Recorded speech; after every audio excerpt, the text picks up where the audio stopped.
तुर्की में इन दिनों शरिया कानून को लेकर जमकर बवाल चल रहा है। इस बवाल की जड़ खुद तुर्की के राष्ट्रपति एर्दोगन है। उन्होंने ही तुर्की में शरिया कानून की वकालत की थी और अब ये बवाल इतना बढ़ चुका है कि इसका असर वहाँ के लोगों पर भी दिखना शुरू हो गया।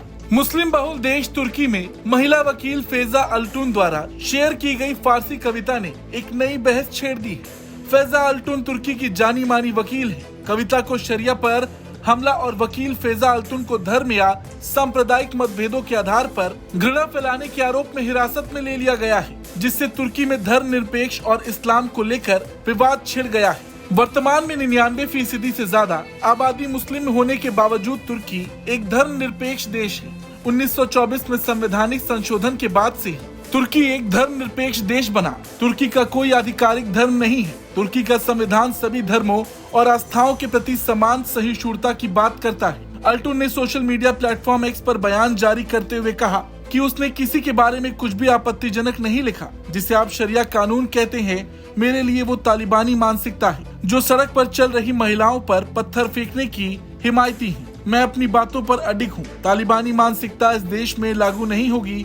ये देश आधुनिक धर्मनिरपेक्ष कानून को मानता है। शरिया कानून की मांग करना संवैधानिक व्यवस्था के लिए खतरा है। पेशे से वकील फैजा ने सोशल मीडिया प्लेटफॉर्म एक्स पर फारसी में एक कविता साझा की। एक सोशल मीडिया यूजर ने फैजा की इस कविता को शरिया पर हमला बताया, जिसका जवाब देते हुए फैजा ने एक आपत्तिजनक टिप्पणी की थी। फैजा के इस पोस्ट के बाद मुस्लिम कट्टरपंथियों ने उनके खिलाफ मोर्चा खोल दिया और सरकार से गिरफ्तारी की मांग करने लगे, जिसके बाद तुर्की की पुलिस ने फैजा अल्टून को सांप्रदायिक मतभेदों के आधार पर किसी अन्य समूह के प्रति सार्वजनिक शत्रुता या घृणा को खुलेआम उकसाने के आरोपों में तुर्की दंड संहिता के अनुच्छेद 216 के तहत हिरासत में ले लिया। तुर्की दंड संहिता के अनुच्छेद 216 के तहत 1 से 3 साल तक का कारावास की सजा का प्रावधान है। विवाद बढ़ता देख फैजा ने सोशल मीडिया प्लेटफॉर्म से उस पोस्ट को डिलीट कर दिया। हालांकि तुर्की की सरकार पर निशाना साधते हुए उन्होंने कहा कि शरिया एक राजनीतिक शासन था जो अफगानिस्तान में तालिबान शासन के दौरान लागू होता था। ये कानून महिलाओं को नियमों से जकड़ देता है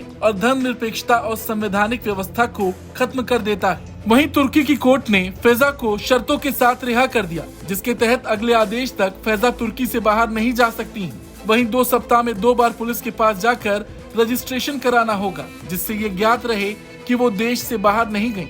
अब सवाल ये है कि एर्दोगन की राष्ट्रपति बनने के बाद कैसे तुर्की बदल रहा है। तो बता दें, तुर्की के संस्थापक मुस्तफा कमाल अतातुर्क रूढ़िवादी परंपराओं के खिलाफ थे। अतातुर्क हिजाब को पिछड़ी सोच का प्रतीक मानते थे। इस कारण उन्होंने हिजाब पहनने पर भी प्रतिबंध लगा दिया था। मुस्तफा कमाल ने यूनेस्को की विश्व विरासत में शामिल हागिया सोफिया मस्जिद को भी 1930 के दशक में म्यूजियम बना दिया था, ताकि पूरी दुनिया को वो बता सकें कि तुर्की बाकी के मुस्लिम देशों से अलग है और पूरी तरह से सेक्युलर भी। लेकिन साल 2014 में एर्दोगन के राष्ट्रपति बनने के बाद से तुर्की वापस रूढ़िवादी परंपरा की ओर लौट रहा है। एर्दोगन के राष्ट्रपति बनने के बाद से तुर्की में इस्लामिक कट्टरता भी काफी बढ़ी है। एर्दोगन एक इंटरव्यू में भी कह चुके हैं कि मैं कुछ भी होने से पहले एक मुसलमान हूँ। हालांकि तुर्की किस तरफ जा रहा ये दुनिया देख रही, लेकिन ये जो बवाल शरिया को लेकर हो रहा ये काफी बढ़ चुका है। इस पूरे बवाल को लेकर आपका क्या कुछ कहना है, कमेंट करके जरूर बताएं।